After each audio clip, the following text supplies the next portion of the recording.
di dalam proses untuk kita melayani pasien dari dia datang sampai pulang itu kan ya udah sekedar pulang yang penting ada keluhan, tapi selesai nggak masalahnya itu. Jadi kalau dikatakan selesai itu memang benar-benar gigi itu tidak ada keluhan, pasien bisa menggunakan giginya lagi, aktivitas makan, dan itu berlangsung dalam jangka waktu yang lama. Jadi tidak akan buka-bukaan juga. Betul, itu tentu saya merasakan puas. Bonusnya adalah ketika pasien ini ternyata puas, akhirnya ngajak anaknya, suaminya, merekomendasikan kita, itu ada kepuasan lagi. Jadi dia merasa kita ini bisa menolong dan bermanfaat. Oke, soalnya sakit gigi itu disamakan dengan sakit hati gitu. Jadi.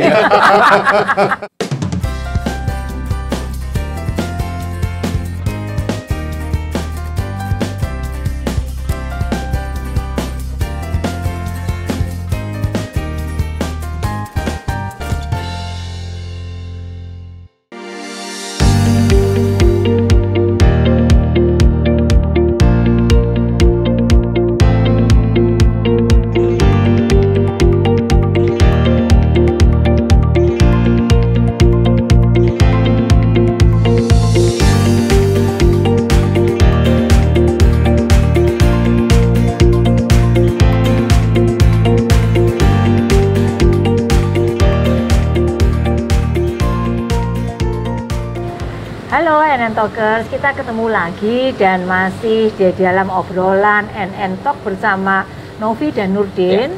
Kita masih ngobrolin seputar profesi, terus kemudian tips-tips yang berkaitan dengan bagaimana kita mengatasi dunia hambatan-hambatan atau kesulitan di dunia kerja, bagaimana tips supaya sukses bekerja. Dan juga masih banyak tips-tips yang lain masih seputar pekerjaan. Dan mengenal beberapa profesi ya? Mengenalan profesi.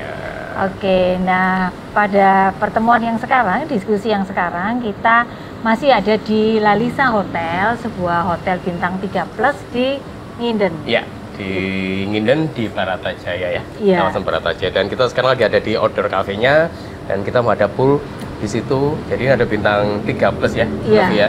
Dengan etnik modern. Tanya-tanya di sini, tapi anginnya lumayan kenceng nih. Iya, dan kali ini kita ditemani dengan salah satu profesi yang akan kita kenalkan. Mungkin kita belum pernah kenalin ya. Profesinya adalah dokter gigi, tapi kita nanti akan kulik lebih dalam. Mungkin sudah banyak yang tahu dokter gigi, memang dokter gigi. Tapi kita akan kenal lebih dalam profesi ini bersama Dokter Gigi Edra Brahmantia Susilo, MM SPKG. Gitu. Selamat siang, Dok. Selamat siang. Ya, sehat-sehat.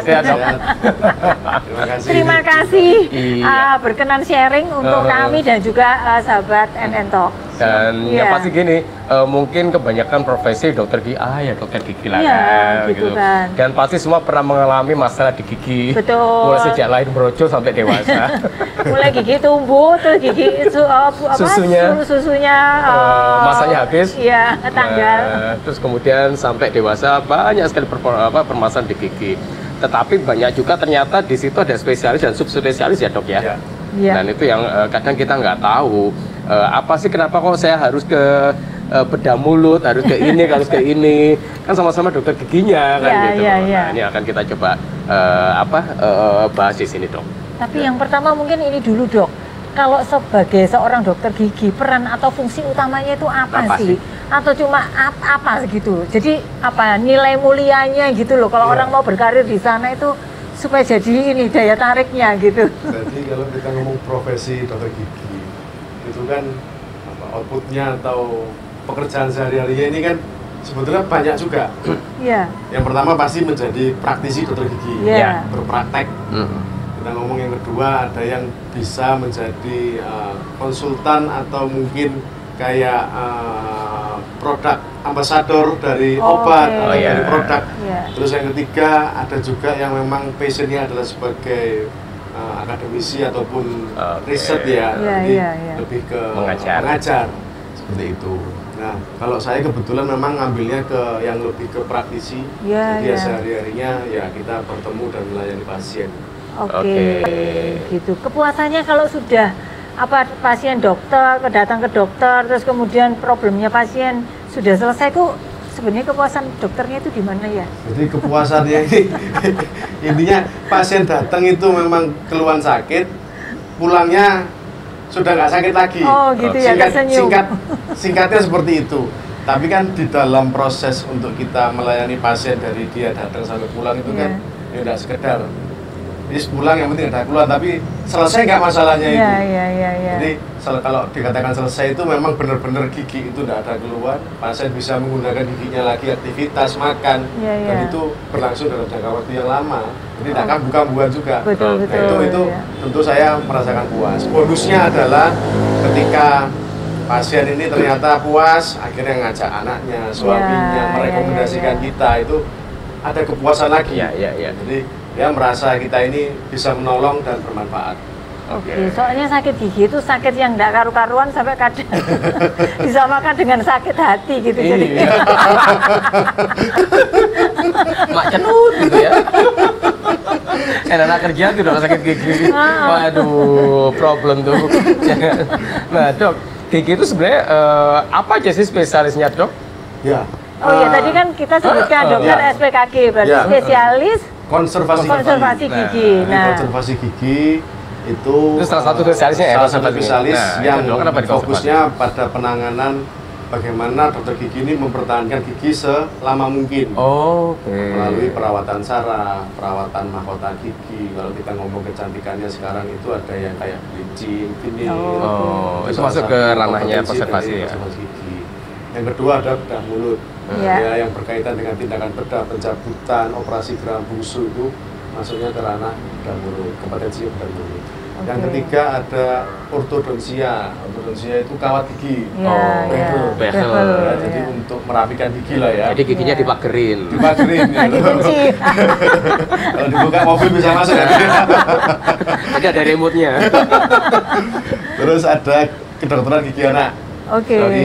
Itu bahasa ininya apa? Pedodontis. Nah, dikatakan anak itu 0 sampai 17 tahun itu sebetulnya masih masuk. Sampai 17. Terus habis itu ada prostodontis. Prostodonsia itu perawatan untuk biasanya gigi palsu. Jadi gigi palsu baik yang 1, 2 atau yang menyeluruh semuanya, yang sudah pasien-pasien lansia yang sudah ompong, itu biasanya penanganan sama dokter gigi spesialis prostodonsia. Ada lagi namanya periodonsia.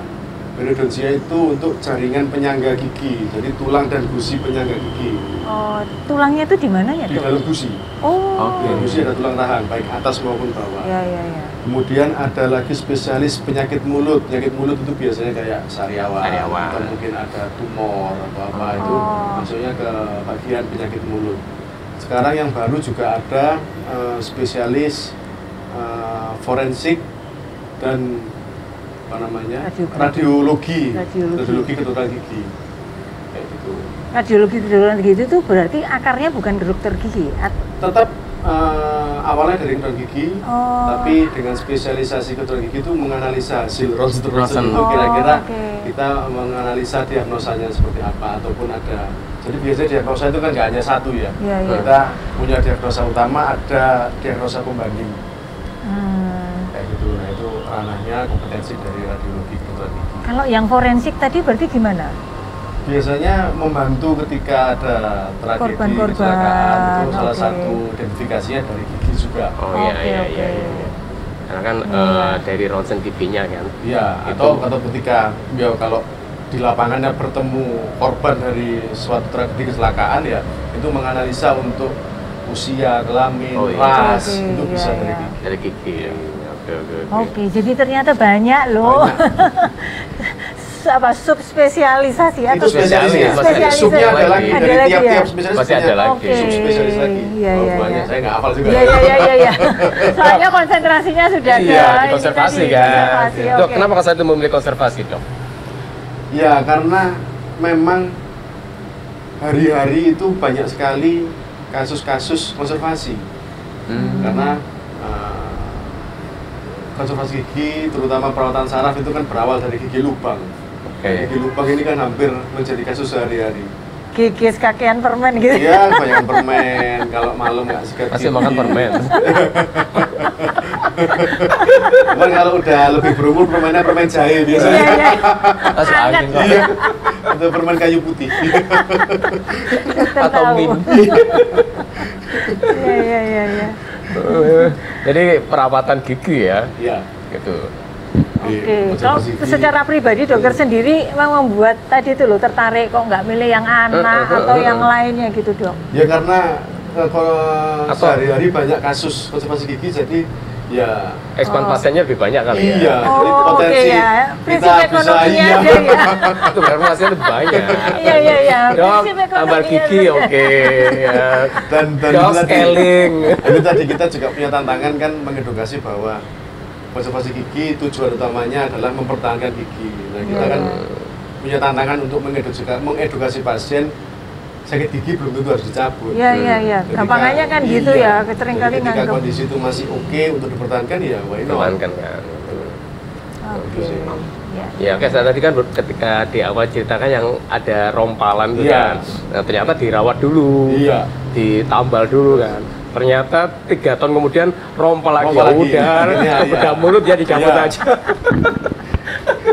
Toh kan di Gramatos nggak Iya. terlalu berfungsi kan Betul. untuk Jadi mengunyah itu kan. tugasnya konservasi gigi mempertahankan gigi selama mungkin, Heeh. bukan selama-lamanya. Ternyata 3 tahun rompal lagi. Iya. Ya udah dirujuk ke bedah mulut ya Pak. Oh alah.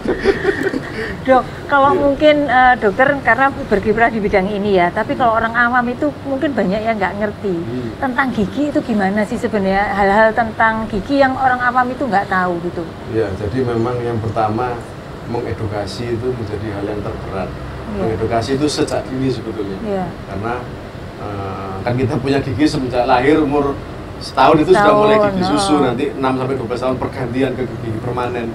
Nah, ketika dari kecil itu kita tidak membiasakan anak kita atau bagaimana usia muda itu nggak terbiasa, biasanya kebawa sampai tua. Iya. Dan masih banyaknya pasien itu yang mengandalkan obat. Sakit gitu, wes kasih obat. Painkiller. Iya. Jadi hilang itu dianggap selesai. Padahal Padahal keluhannya aja selesai, masalahnya belum selesai. Iya, iya, iya. Nah, itu yang masih menjadi PR mungkin ke depan. Dan secara survei juga total di Indonesia itu belum sampai 50% penduduk itu yang mengakses dokter gigi. Oke. Jadi memang PR-nya masih berat. Ya karena gini dok, mau ke dokter gigi mahal. Ya kan opsinya banyak Ini sekarang. curhat atau apa ya ini? Opsinya banyak, mulai dari ada yang BPJS atau kan Oke. itu kan bisa Iya, iya, dimanfaatkan. iya. Yang penting kan itu tadi sakit selesai itu bukan berarti selesai, tapi keluhannya aja yang selesai saat itu, tapi masalahnya kan masih ada. Nah, dan itu betul. bisa kemungkinan ke depan akan menjadi masalah baru lagi. Makanya kalau Anda punya masalah, jangan diselesaikan dengan liburan aja, masalah diselesaikan. Ya dok ya, kayak begitu.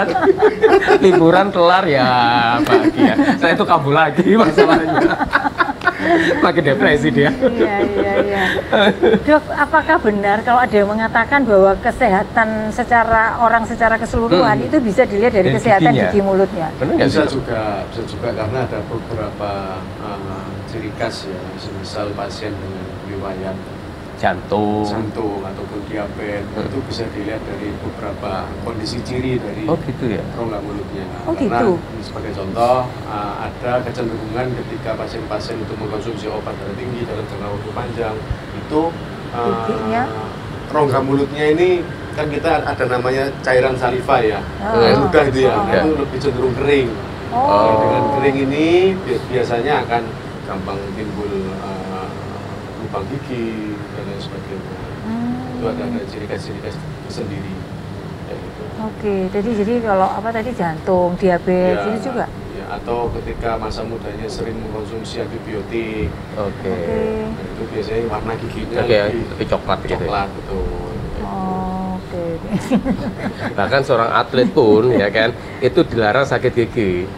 Iya. Jadi giginya atlet itu harus benar tuh, jangan sampai ketika kejuaraan terjadi, misalnya atlet Iya. bulu tangkis berlangsung kejuaraan bulu tangkis lagi Kumat. sakit gigi, Kumat iya. ya kan nggak Iya. boleh kan. Soalnya kan Iya, iya, jauh iya. lombanya di luar negeri kan, Nah. dokternya di sini. sini jauh gitu. Kalau saya di sana dokternya mahal pula. Iya. Jadi atlet seperti itu, giginya pasti beres semua. Iya. Dok, oke. Silakan duluan. Asiknya menjadi seorang dokter gigi itu apa sih, Dok? Terutama konservasi? Sebetulnya kalau ngomong asiknya dokter gigi itu ya, kan kita ini berbagi dalam arti ya kita tidak menutup mata bahwa kita ini bekerja, tapi di sisi lain kita juga, saya merasa memberikan manfaat lah untuk orang. Jadi ya asiknya di situ. Jadi ketika mungkin ketemu pasien yang dalam tanda kutip kurang mampu atau apa, ya saya bisa menyalurkan amal ke kasus-kasus tersebut. Ya jadi biar balance lah hidupnya. Iya betul. Biar balance kayak gitu. Oke. Itu asiknya ya. Itu asiknya. Terus kan juga tapi kan ketemu pasien yang beraneka ragam. Iya, itu asiknya yang kedua karena kita akhirnya belajar banyak tentang ilmu komunikasi, bagaimana kita bisa berkomunikasi dengan berbagai macam orang dan usia, latar belakang. Intinya kan kita mau merawat giginya dan pasien ini harapannya juga bisa mengikuti arahan suggest dari kita. Kayak gitu. Oke. Kalau mungkin yang tidak menyenangkan apa, Dok, jadi dokter gigi itu? Sebetulnya kita senang semua. Begini. Ya, kita kadang kalau atau bisa ketemu pasien yang cerewetnya minta ampun, nggak menyenangkan. Ya, itu bagian dari resiko pekerjaan ya. Bagian dari resiko pekerjaan, tapi kalau nggak menyenangkannya itu kadang kita ini kalau pasiennya rame full, kadang itu ada efek sampingnya juga buat kita. Boyok yang pertama, gitu. Boyok. Terus yang kedua kadang itu banyak teman-teman juga, saya juga, ini apa sendi di jempol ini juga sering sakit juga. Oh, kayak kapal. Bukan kapal, tapi ya kayak nyeri ya karena efek dari megang alat saya atau apa. Ya itu sih, itu tapi ya resiko dari pekerjaan juga sebenarnya. Cuman ketika kita bisa memanage dengan baik, ya bisa diminimalisir lah. Atau otot tendonnya bermasalah nggak, Dok? Iya. Bisa bermasalah ya otot tendonnya. Bermasalah itu. Jadi ya cuman kalau menjalani itu resiko pekerjaan lah. Tapi mungkin kalau unik saya mungkin mau cerita sedikit. Banyak nggak apa-apa. Waktu kuliah. Jadi waktu kuliah ini kan kita dokter gigi ini kan waktu fase profesi koas. Itu kan kita diminta untuk cari pasien. Hunting pasien. Jadi kita itu ya keliling masuk gang untuk nyari gini, nyari korban. Giginya sakit gitu. Nyari korban. Nah, satu fase itu pasien anak-anak. Dan saya sampai jemput ke rumahnya untuk nganter ke kampus. Saya perawatan, saya nganter pulang lagi. Nah, si anak ini kayaknya pagi-pagi ini nggak mood ya, lagi nggak mood ya. Lagi nggak mood, jadi dari awal itu sudah rewel memang. Sudah rewel, cuma kan ya harus dibawa kan. Nah, tindakan yang saya lakukan ketika itu adalah saya perlu nyetak giginya. Nah, saya nggak, ya namanya masih mahasiswa juga ya. Mungkin nyetaknya ada salah proses atau gimana, pasien ini jadi muntah. Gitu. Baru sarapan terus muntah kan keluar semua. Iya. Saya ikutan muntah juga. Dokternya jijikan. Saya juga karena masih belum terbiasa mungkin. Jadi ikutan muntah juga ya itu buat saya sampai sekarang masih keinget-inget sih karena sayurnya apa itu saya ingat betul itu. Dan karena itu tidak milih yang spesial di sana. Ikut bersih-bersih juga kita gitu. Karena bersih-bersih ikut muntah juga gitu. Muntahnya di bajunya dokter kan? Iya. Itu mungkin cerita aja lah, cerita lucu. Cerita uniknya. Jadi perjuangan ketika sekolah itu.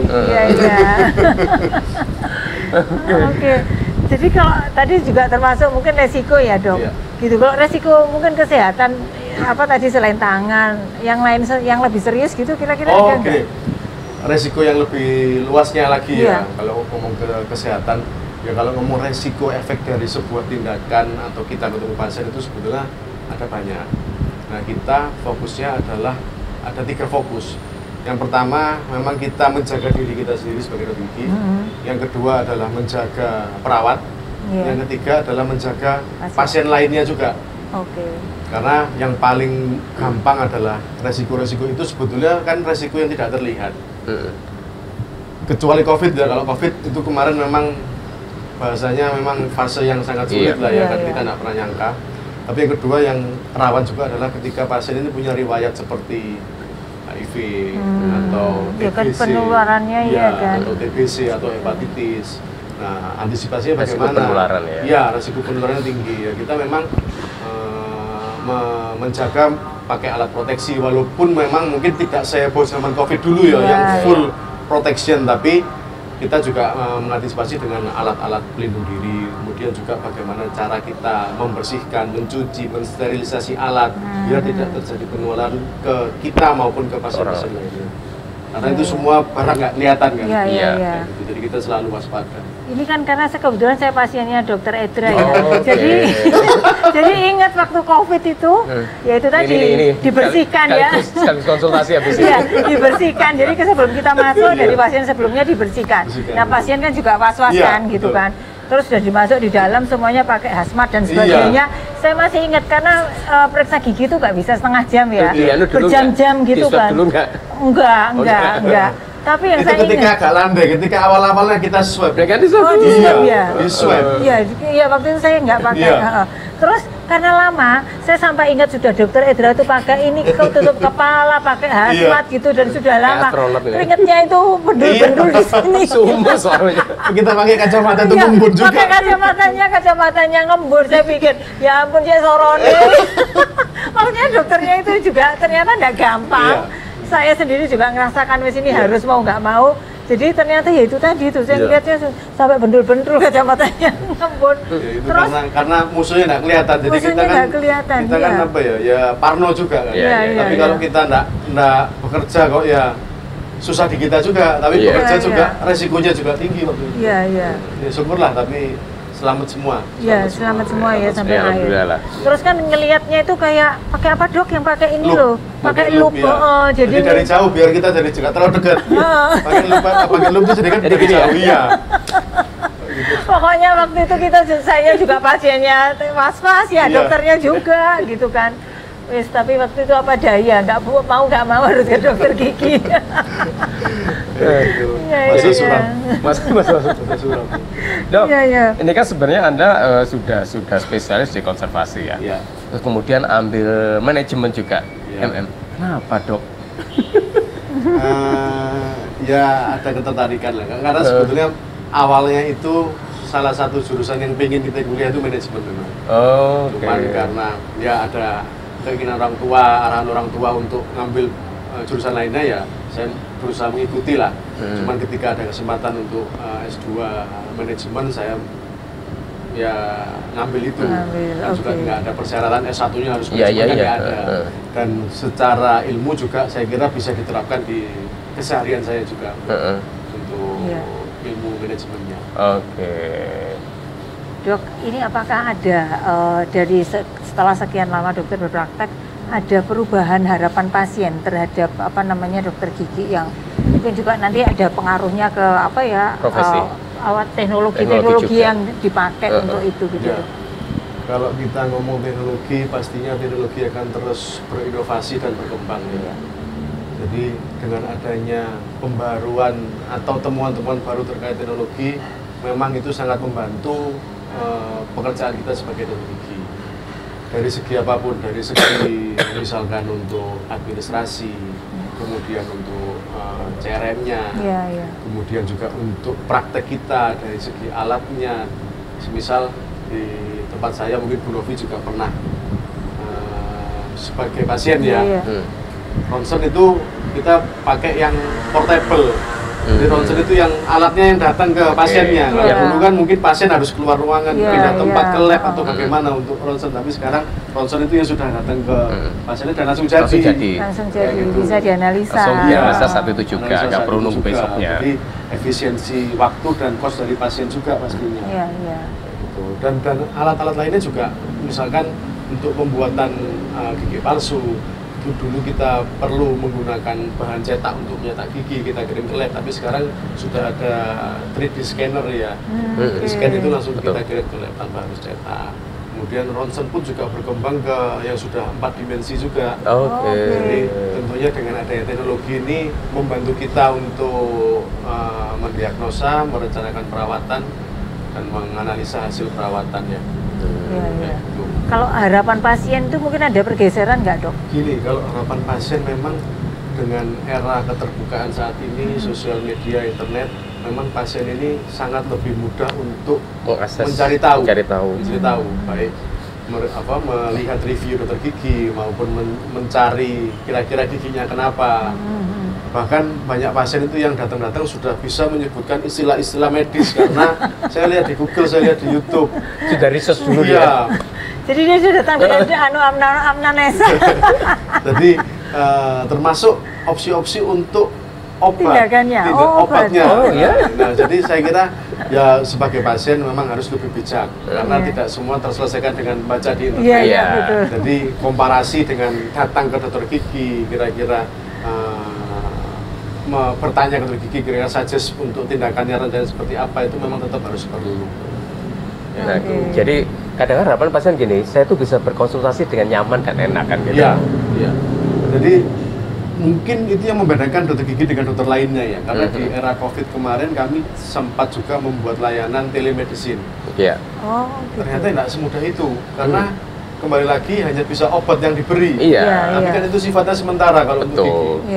Jadi mau nak mau tetap harus ketemu juga. Kayak gitu. Jadi harapannya pasien bisa lebih bijak, dan maksudnya dengan keterbukaan internet itu juga mungkin sesuai dengan apa yang kita bahas di awal tadi, bahwa ternyata dokter gigi ini spesialisnya juga macam-macam. Jadi mereka nggak datang ke satu tempat terus maunya ya sudah diselesaikan di situ, karena beda-beda case-nya. Harapannya juga dengan keterbukaan informasi pasien dan bertambahnya jumlah dokter gigi yang cukup pesat tiap tahunnya dan di kota besar pasti akan merasakan peledakan jumlah dokter gigi ke depannya. Dalam waktu dekat ini pasti akan kayak gitu.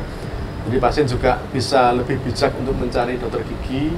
Jadi jangan sampai kita ini dengan era keterbukaan informasi hanya membandingkan harga cari yang murah-murah aja gitu. Tapi sebetulnya ada layanan dan treatment yang harus itu yang menjadi poin utamanya pasien, bukan hanya sekedar mencari harga yang murah. Iya. Berarti murah jalur selamat. Iya. Sinta kok Pak selamat. Bukan murah enggak selamat, murah belum tentu selamat. Ya itu.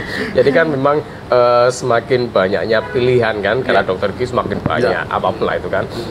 Tetapi harus juga lebih pintar lagi memilih dokter mana yang tepat kan gitu loh. Dan itu juga jadi tantangannya dokter gigi juga. Betul. Karena kompetitor semakin banyak, mungkin lebih banyak daripada minimarket yang jajaran-jajaran itu sekarang ya kan. Tapi nggak boleh membranding diri. Iya, itu tantangannya. Nah, gimana jadi coba? Tantangannya kan kita ini pasien masuk sampai mereka pulang ini bisa puas.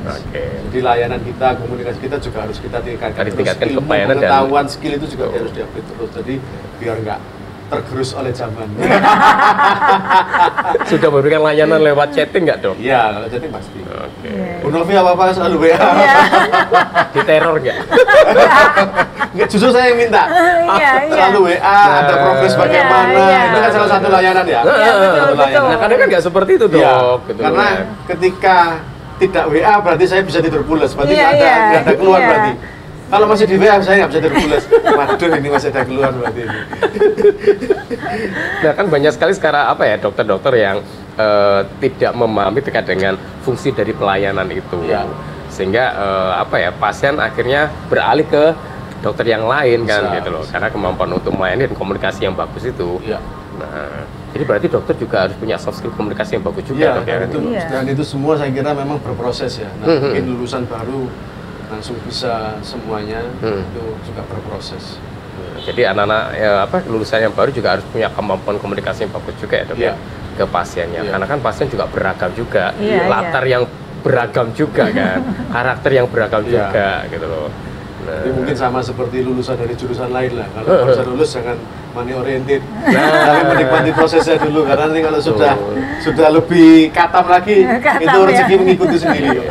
Expert makin expert. Jadi semakin expert rezeki akan mengikuti kok. Iya. Dok, ini mungkin ada pesan anak kalau misalnya mau masuk ke kedokteran gigi, mau milih jurusan itu kira-kira mereka harus punya apa sih? Atau ada sesuatu yang paling nggak menjadi kayak prasyaratnya kalau mereka kepingin nantinya berprofesi sebagai dokter gigi? Dan yang membedakan misal dengan kedokteran umum kan seperti itu. Ada, kalau kedokteran ada dua ya, dokter umum sama kedokteran gigi ya kalau nggak salah. Nah itu yang membedakan apa? Mau masuk ke umum sama ke gigi. Jadi yang pertama, apa harus giginya bagus baru bisa masuk ke dokter gigi? Masuk dokter gigi atau giginya nggak bagus? Masuk biar giginya bagus. Ini pertanyaan sulit ini. Ini pertanyaan sulit. Kalau saya sih yang penting, yang pertama memang harus siap dulu karena sekolahnya kan 5 tahun, 5 atau 5,5 tahun sekarang. SKG-nya? Termasuk DRG-nya ya. Oh, termasuk DRG-nya 6 lah. Iya, 6. Ya, kita 5,5 atau 6 tahun. Ya. Karena sekarang setelah lulus itu ada internship ya. Internship itu kita ditempatkan di pelosok-pelosok sekitar 6 bulan. Jadi memang harus siap melalui fase itu. Terus yang kedua, mungkin yang saya sampaikan tadi barusan bahwa setelah menjadi dokter gigi lulusan baru harus siap untuk mencari pengalaman dulu. Mencari pengalaman. Nyantri gitu ya. Nyantri. Karena pengalaman itu didapat ketika kita sesudah lulus, pengalaman baik secara soft skill maupun hard skill-nya. Terus kemudian setelah itu jika ada kesempatan coba ngambil spesialis juga. Itu karena ya dengan spesialis tentunya secara keilmuan dan skill kita akan bertambah, dan tentunya untuk di mata pasien kita juga punya value lebih tentunya. Dan yang ketiga juga saya nggak tahu ya untuk atau apa penonton channel NN Talk. Nah itu ketika 5 tahun lagi 10 tahun lagi dunia dokter gigi akan seperti apa? Maksudnya dengan banyaknya fakultas kedokteran, fakultas dokter gigi yang akan dibuka. Semua berlomba-lomba universitas untuk membuka jurusan FK dan FKG, tentunya kedepannya akan bonus demografi dari gigi juga akan terjadi juga. Dan ketika semua memilih untuk berada di kota besar, itu juga akan menjadi problem baru lagi ke depannya. Jadi kalau memang siap juga untuk masuk ke daerah kelas 2, kelas 3 ataupun luar pulau, saya kira profesi dokter gigi masih menjanjikan. Karena sebenarnya kan demografi kita ada 270 lebih penduduk Indonesia kan. Itu sebenarnya kalau dalam hitungan bisnis sebenarnya itu ada market kan gitu loh. Nah, that's why kenapa let's say Singapura penduduknya cuma 5 juta doang. Nah, kalau 5 juta di situ banyak dokter, banyak rumah sakit di situ. Nah, pasiennya akan habis. Cari pasien di sini akhirnya. Jadi ntar tempel antar dokter. Nah, jadi dengan demografi seperti itu yang tidak hanya ada di kota besar harus bisa bersedia untuk expand ke daerah nomor 2, nomor 3 seperti itu kan. Juga bisa masuk ke ranah di luar praktisi, misal lebih ke riset untuk produk atau ke digitalisasi, teknologi informasi. Betul. Karena bisa juga. Teknologi semakin berkembang juga teknologi ataupun perkembangan bahan obat itu kan juga butuh lulusan atau gigi juga. Iya.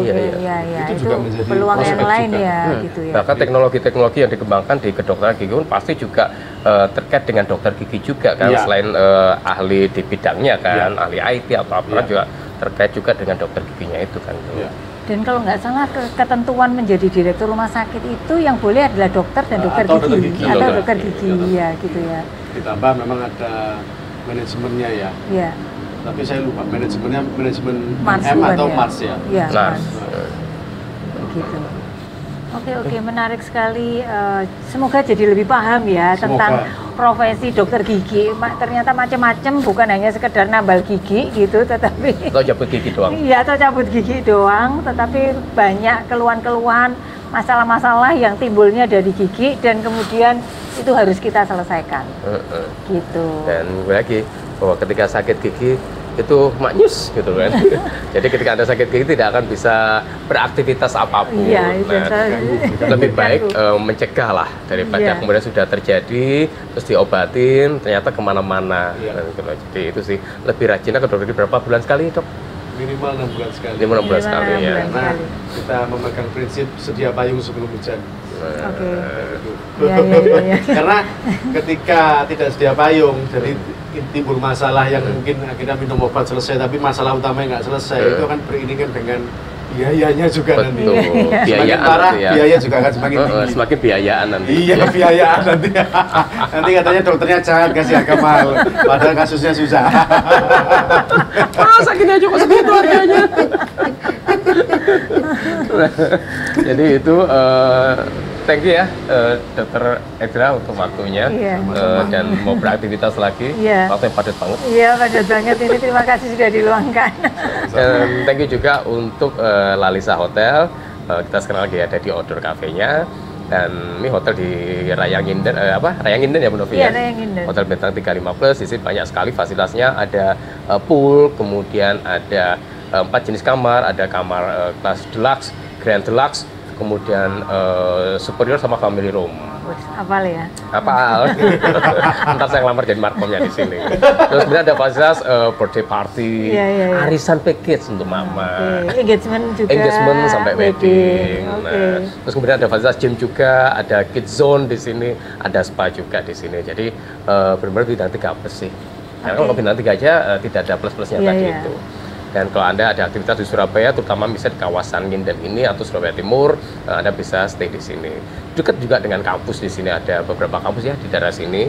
Terus kemudian dekat dengan Marina Plaza juga, kalau Anda mau cari gadget di sana. Ya, cukup 5 menit aja ya. Oke, gitu. Entok, sampai ketemu lagi di episode berikutnya dengan narasumber lainnya lebih menarik atau juga materi kami berdua, Bu Novi ya, yang bisa dijadikan suatu insight untuk pengembangan karir. Lagi, dokter. Thank you. Terima kasih. Ya, sehat terus, sukses terus. Sama-sama. Sukses. Jadi jangan lupa untuk like, comment, subscribe dan share. Terutama buat teman-teman Anda yang misalnya masih sekarang di tahap fase atau jadi mahasiswa kedokteran gigi ya. Nah, atau mau memilih jurusan sebagai kedokteran gigi. Itu sih dari situ.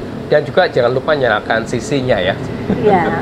Nah, di situ bisa ada teksnya sehingga Anda bisa untuk terutama teman-teman yang mungkin sedang mengalami gangguan pendengaran itu bisa nyalakan CC-nya. Itu sampai jumpa lagi di episode berikutnya Talks.